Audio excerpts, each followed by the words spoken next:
Boa tarde a todos, sejam todos muito bem-vindos à nossa plenária de número 3.138.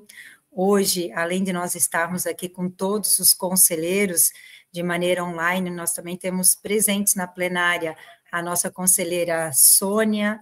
Nós temos também, né, o privilégio de estar recebendo aqui a diretora do Paradesporto, da FEESPORT, a Fabíola, toda a equipe de assessoria, na qual eu já quero agradecer, que equipe maravilhosa, Oswaldir, nessas 2 semanas já que eu estou iniciando aqui todos os dias com eles, né, todo o suporte, toda a acolhida, e também cumprimentar todos que nos acompanham pelo canal do YouTube do Conselho Estadual de Educação, e dizer que quem não conseguir assistir de maneira online vai poder assistir depois, que ficará gravado no canal do Conselho Estadual de Educação.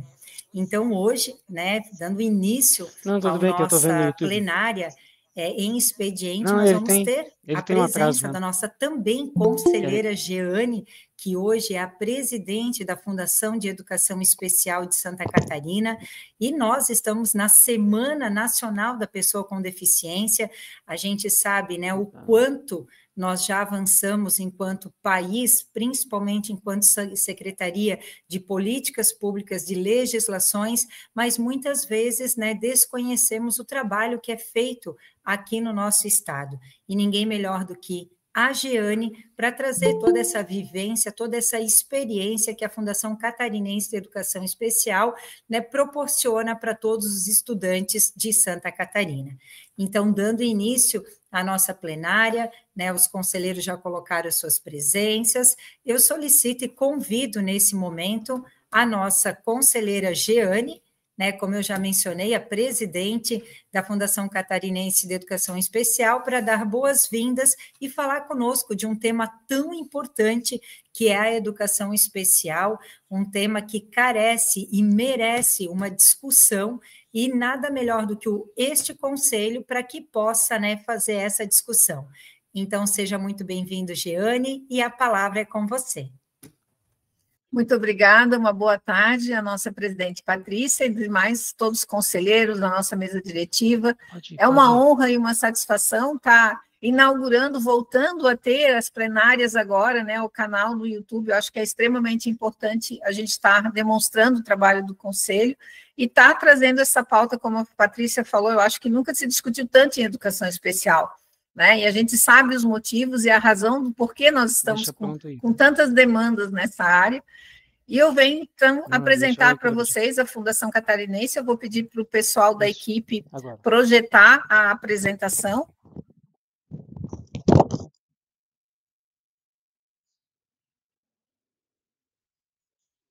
E a gente escolheu o tema, então, a abrangência da Fundação Catarinense de Educação Especial. Pode passar? Então, quando a gente fala da Fundação Catarinense de Educação Especial, é o primeiro órgão, né, uma primeira instituição pública estadual no país responsável pela definição e coordenação de políticas da educação especial. Ela começou lá em 1968, nós estamos falando de 57 anos, né, de uma trajetória, de um órgão que foi pensado lá no começo como uma casa, né? Quando se pensou a fundação, se pensou assim, o Estado tem que oferecer um atendimento ao público com deficiência, essas pessoas com deficiência. Começamos na agronômica com um programa de estimulação. E eu sempre enfatizo, um dos grandes pensadores, uma das pessoas responsáveis por tudo que nós temos hoje, é o Dr. José Álvaro de Oliveira, né? Que foi um neuro que veio com essa ideia. E, na medida que as políticas vão crescendo, a Fundação também vai expandindo as suas áreas, né? Ela começa de um modelo de estimulação e vai pensando na educação profissionalizante, e é isso que eu vou tentar trazer para vocês hoje, a nossa estrutura aqui no campus, na cidade de São José. A Fundação fica quase às margens da BR-101, bem perto da entrada de Florianópolis. Eu brinco que a gente é vizinho de frente do Shopping Itaguaçu, então, para vocês se situarem aonde nós estamos localizados, é uma área bem grande, né? E aí é onde torna hoje o estado de Santa Catarina um dos estados mais inclusivos no Brasil, né? E eu tenho orgulho de pertencer a esse quadro dessa instituição, que é referência no Brasil, como é uma das únicas que tem essa estrutura e o modelo de gestão. Quando a gente fala em educação especial, é preciso esclarecer quem é o público da educação especial, né? Então, nós estamos falando hoje do atraso global de desenvolvimento, da deficiência a visual, a surdez, a intelectual, a física e a múltipla, o transtorno do espectro autismo, o outro transtorno de déficit de atenção e hiperatividade, que somente no estado de Santa Catarina é considerado público, né? Ele ainda não é contemplado dentro de uma política nacional, e as altas habilidades e superdotação. Podemos passar? Qual é a missão desse grande órgão, né? Definir e coordenar a política de educação especial no estado de Santa Catarina, fomentando, produzindo e disseminando o conhecimento científico e tecnológico para a inclusão, acesso e igualdade de oportunidades ao público da educação especial. E vocês vão ver dentro da minha fala que a gente tem diferentes enfoques, né? A gente vai ter duas grandes áreas de atuação. O atendimento nas instituições especializadas, aqui AMAS, APAES, mas também toda uma política de inclusão na rede regular de ensino, numa política e resolução definidas em conjunto com a Secretaria de Estado da Educação. A gente fala em política, ela ainda não é uma lei no Estado, mas ela é garantida pela Resolução 100 deste Conselho Estadual de Educação. Então, tudo que nós falamos é pautado nas resoluções do Conselho Estadual de Educação. Podemos passar. Então, aqui a gente tem uma visão de cima, né, de como é a fundação. Vocês podem ver, ela é bem grande, é bem ampla, né? E dentro do nosso campus da fundação, nós temos 9 centros de atendimento especializados, que eu vou detalhar cada um. Contamos com 959 servidores, entre efetivos, ACTs terceirizados, isso só no campus, tá? Porque quando eu olho para as instituições, eu chego a mais de 1.500 profissionais efetivos. A gente tem uma média de 600 atendimentos diários e 450 educandos em atendimento constantes nos centros de atendimento. Os nossos centros são os nossos verdadeiros laboratórios. É aqui que a gente tem um público de atendimento para pensar em estudar nas metodologias a serem desenvolvidas, nos estudos e na capacitação. Eu vou trazer agora quais são esses centros para vocês entenderem, né? Além de toda uma área administrativa, nós também temos uma gerência de capacitação dentro do campus, pensando nessa articulação de capacitar os profissionais do campus e lá fora. Pode passar. Então, vamos lá. Eu tenho o CAP, que é o Centro de Apoio Pedagógico e Atendimento à Pessoa com Deficiência Visual, né, que atende a toda a política. O CAP, CAS, NAS, são políticas que vieram do Ministério da Educação, a gente utiliza os mesmos nomes, são centros, né, mas já existiam serviços dentro dessa área. No CAP, nós temos toda a produção do material em braille, hoje nós temos um serviço de audiodescrição e também o serviço de adaptação da prótese ocular e de recursos específicos para a área da deficiência visual. Então, a gente vê essa criança, vem para avaliação e a gente já faz o acompanhamento, porque a gente tem que pensar todas as nossas ações, a gente sempre pensa nessa criança lá na escola. Quais são as necessidades que uma criança com cegueira ou baixa visão precisa dentro dessa sala, desse espaço, dos recursos, porque às vezes todo mundo pensa, e até eu falei aquele dia na reunião de planejamento, a criança tem uma perda visual, eu vou ampliar o material. Isso é um grande equívoco, porque a ampliação impede que, dependendo da patologia que essa criança tenha, que ela enxergue o total dessa gravura. Então, nem toda criança que tem um problema visual você vai ampliar, porque senão você vai estar causando um outro problema para ela.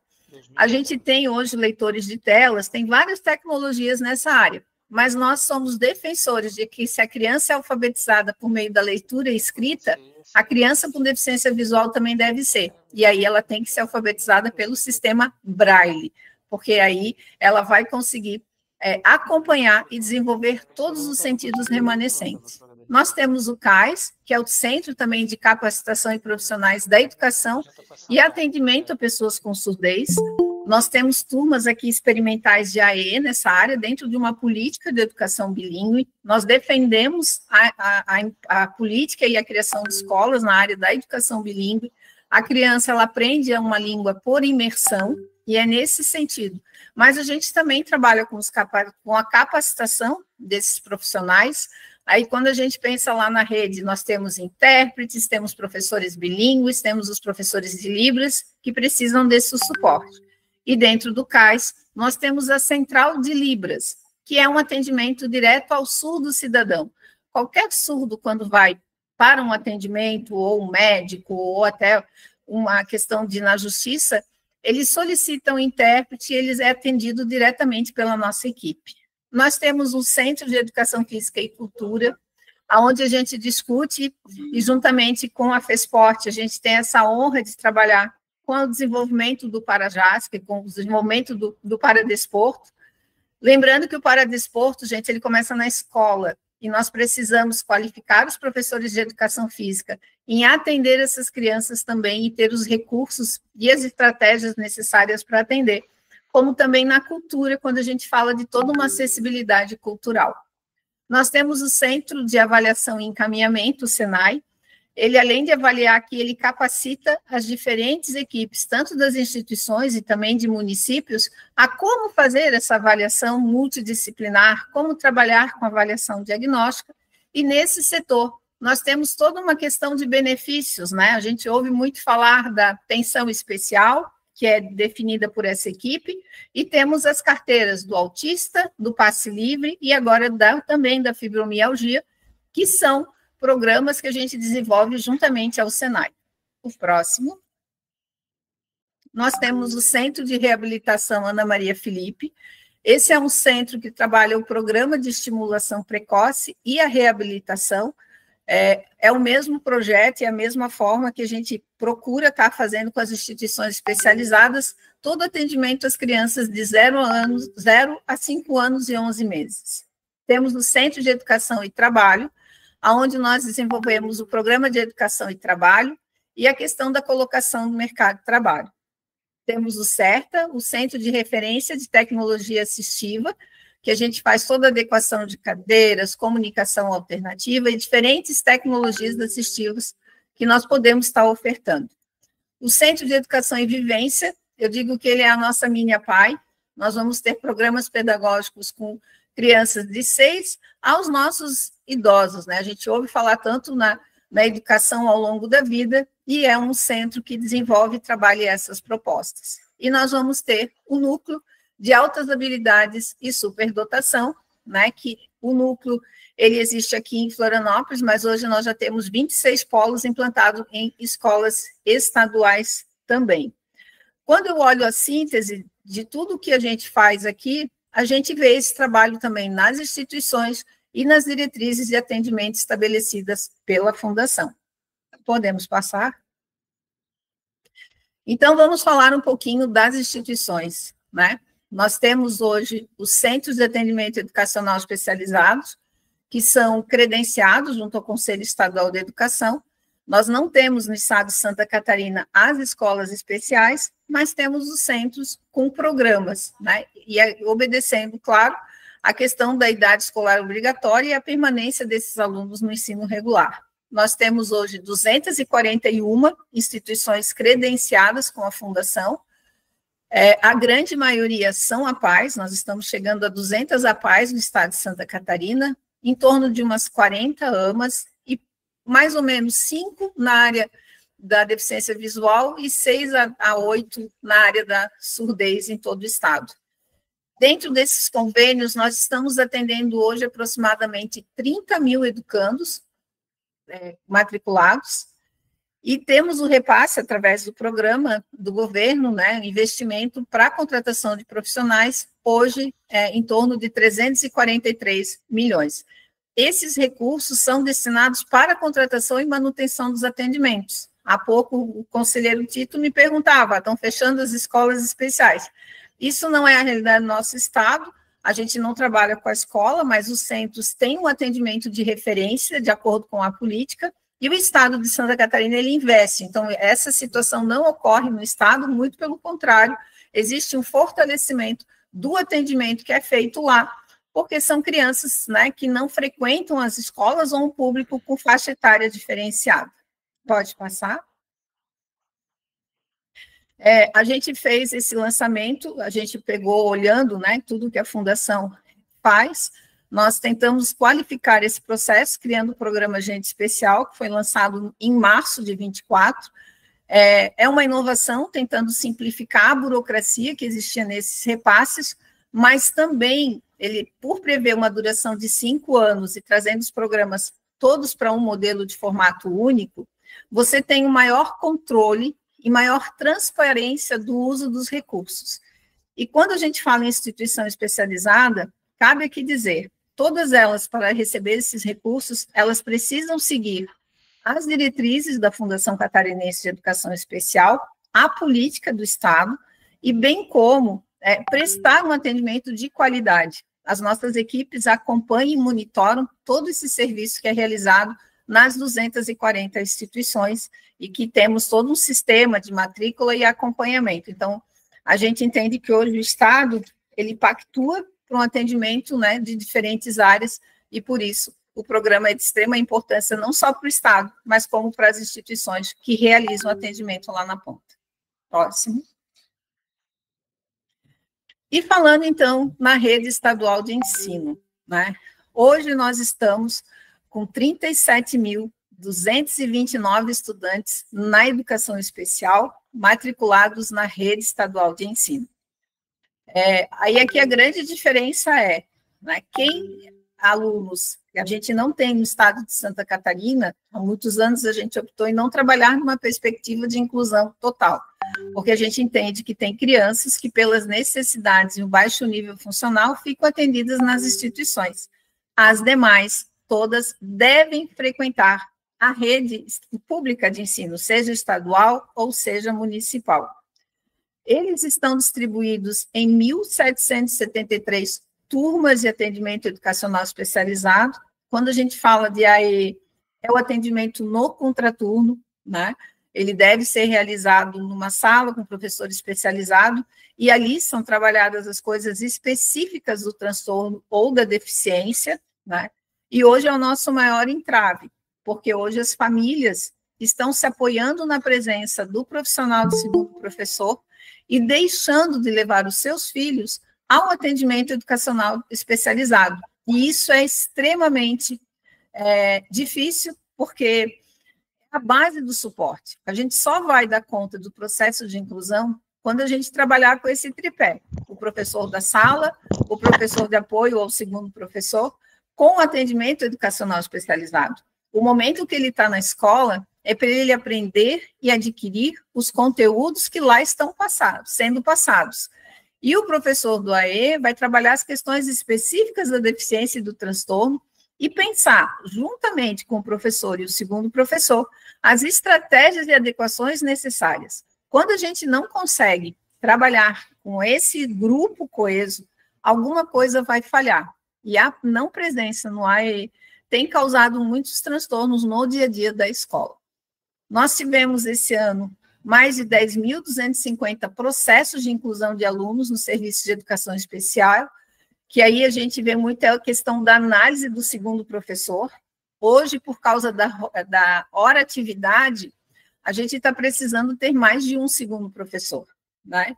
E aí, em vez de a gente, às vezes, pensar assim, eu teria 9.000, não, nós estamos chegando a 15.000 segundos professores, porque uma criança, ela, para ficar no seu ambiente com acompanhamento, ela vai precisar de mais um profissional. Isso, na nossa percepção enquanto técnico, trouxe um desgaste muito grande para a permanência dessas crianças, pela rotatividade de professor, né? Então, isso também tem trago alguns empecilhos. E, desde o ano passado, a gente fez uma alteração da lei. Antigamente, nós tínhamos integradores de educação especial em cada coordenadoria regional de educação.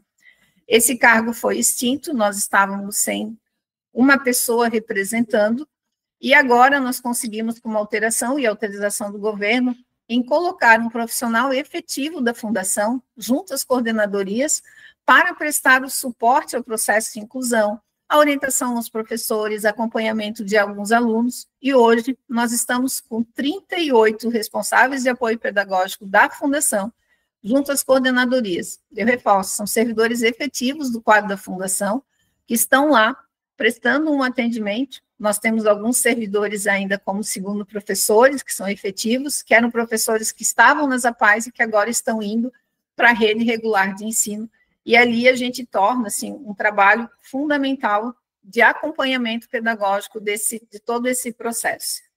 E hoje eu acho que o nosso grande desafio, que é a próxima apresentação, pode passar? Eu acho que as metas, né? Quando a gente pensa em conselho, né, trazendo essa forma como a gente se organiza, né? Eu sempre digo que as nossas instituições especializadas, elas estão muito bem organizadas, com espaço físico, com orientação. Mas a gente precisa olhar as nossas escolas, né? Eu acho que toda essa discussão que a gente está tendo do processo de inclusão é porque ele fragilizou um pouco o processo de ensino-aprendizagem da escola. Ele traz algumas realidades para a gente pensar nesse fazer pedagógico, e a gente percebe também na própria formação dos profissionais da educação as lacunas que a gente vem observando nesse espaço.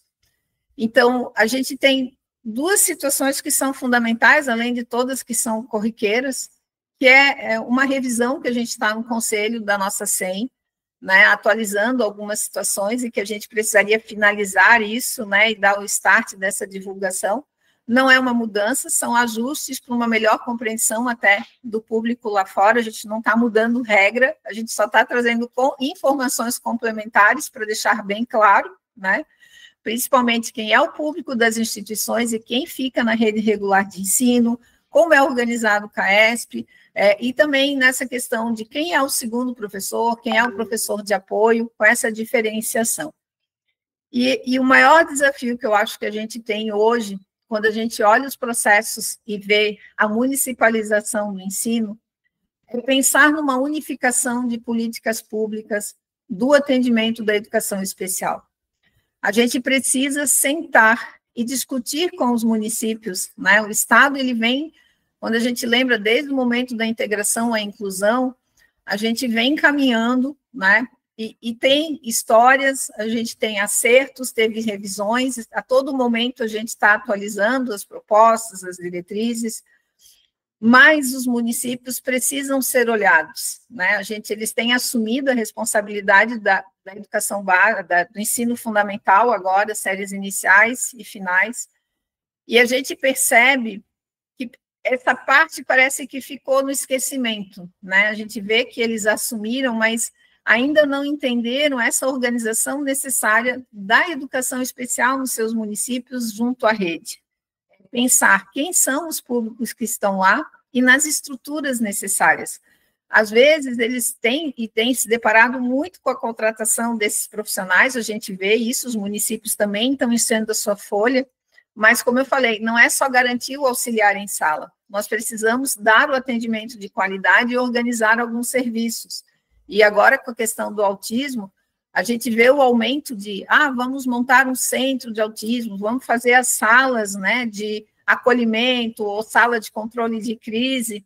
E, na verdade, para ter a sala, você tem que ter os protocolos, você tem que ter uma capacitação, você tem que ter um estudo. Então, a gente tem discutido muito isso. A Fundação está buscando pernas para dar conta do acompanhamento da rede municipal, porque, apesar de a gente ser um órgão do Estado, eu não consigo fazer educação especial sem olhar a criança na primeira infância.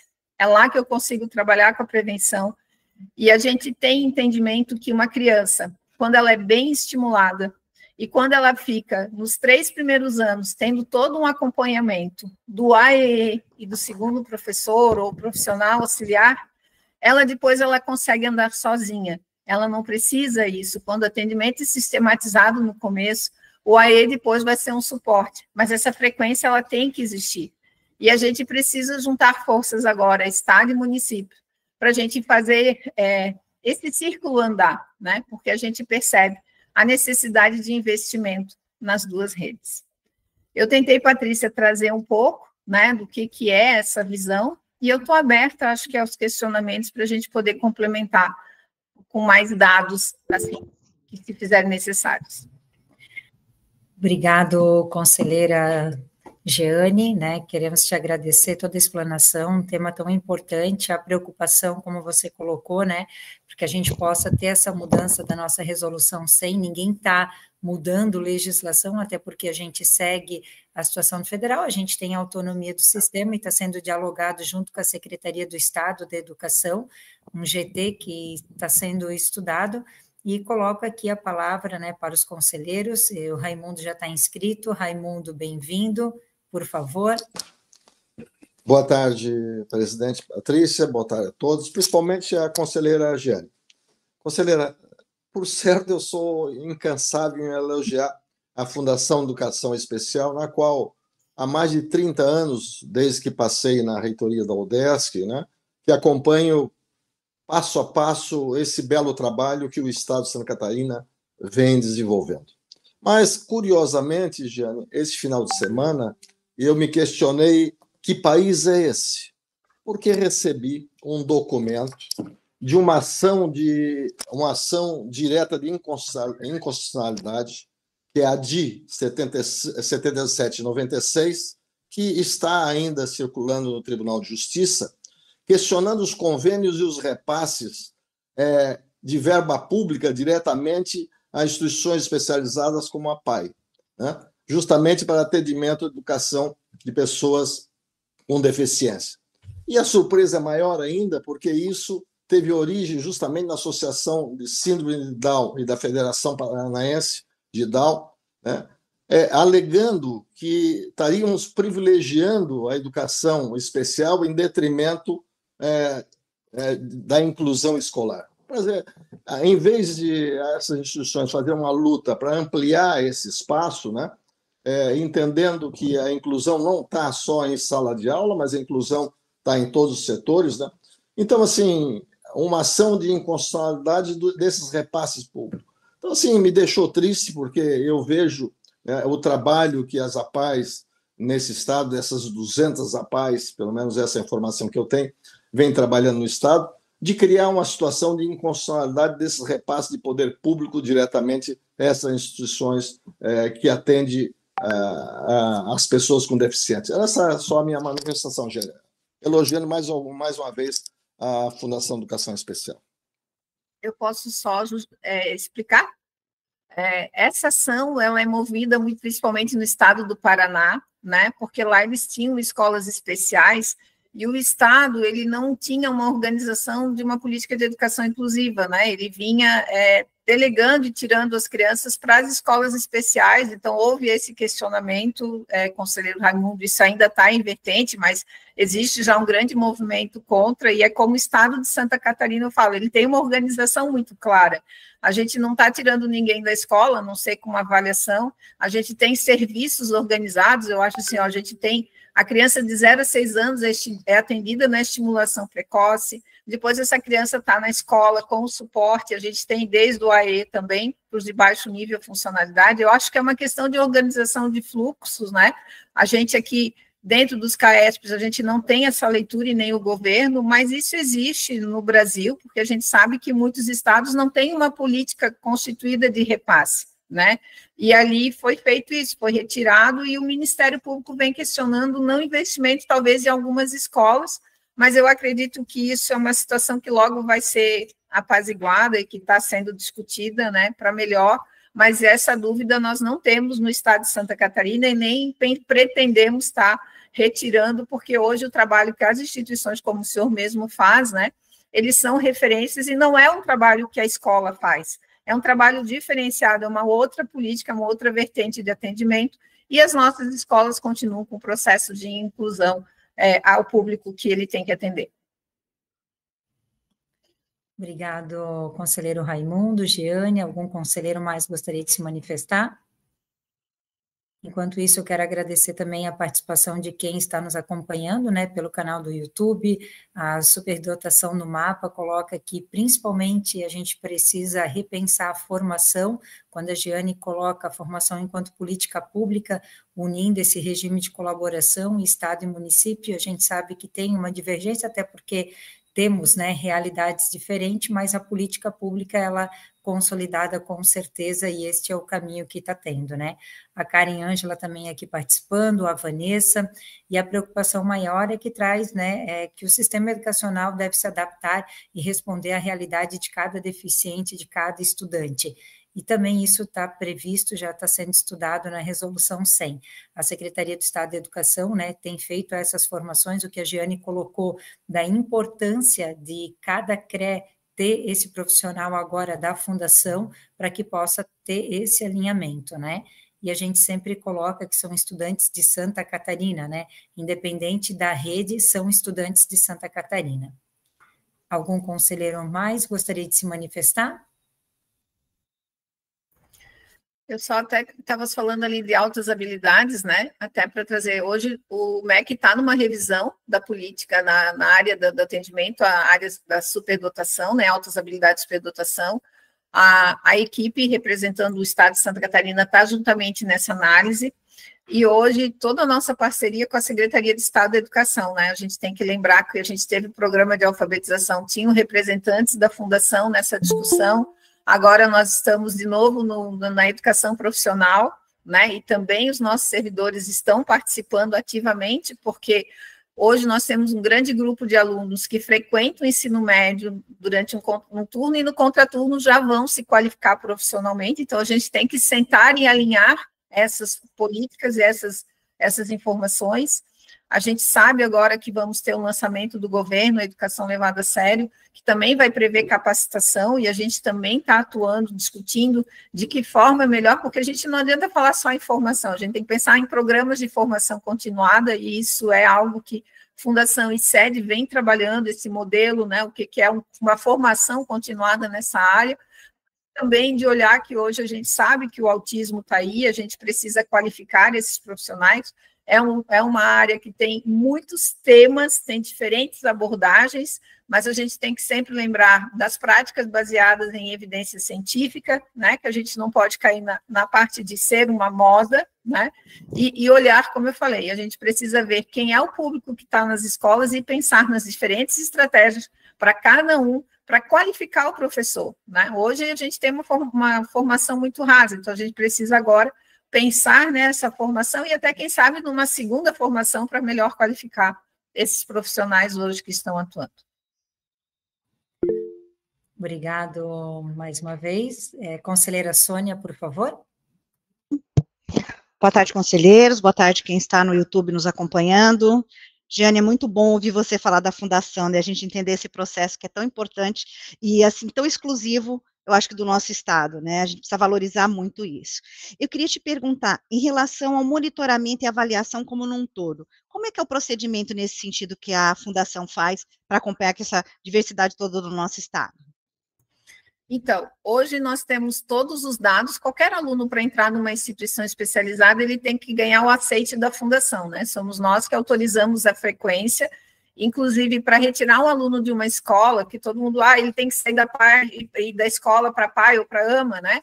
Nós temos critérios de avaliação e observação, e nós temos sistematicamente equipes que fazem assessoramento. Por exemplo, semana passada eu estava com uma equipe lá na região de São Joaquim, visitando instituições por instituição, acompanhando esse atendimento como é realizado, e ali a gente faz um monitoramento de serviço.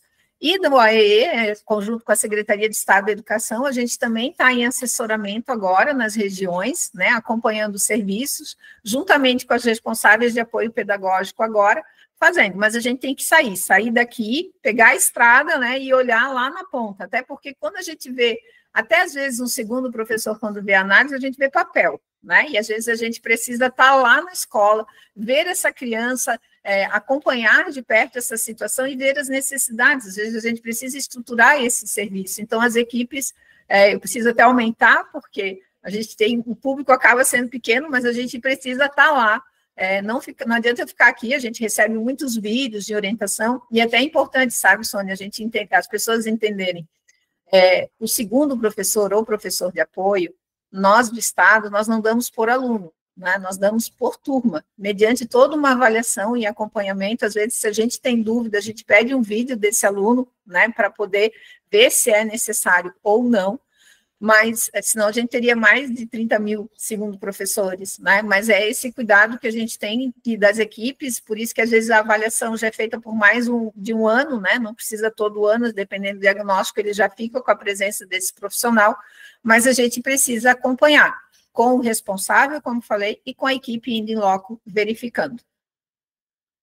É bem importante isso que você coloca, né? Porque às vezes a pessoa também, às vezes a instituição também não entende, a escola, porque às vezes tem momentos em que há estudantes que realmente necessitam desse segundo professor, de um acompanhamento. Mas aí, o que a gente mais quer é a autonomia dessa criança. E quando isso acontece, né, Giane, ele não há necessidade desse apoio. E sim o próprio profissional de sala, né, o próprio professor que está sempre engajado com esse grupo, né, de conjunto de trabalho, seja o professor do AE ou o segundo professor, para a evolução desse estudante. E os pais, às vezes, precisam desta informação também. E que bom que a gente está nesse ambiente, o YouTube está conseguindo colocar isso, né, que vai ficar gravado, as pessoas podem entender um pouquinho qual que é o processo educacional, né, que a gente tem que fazer nesse conjunto.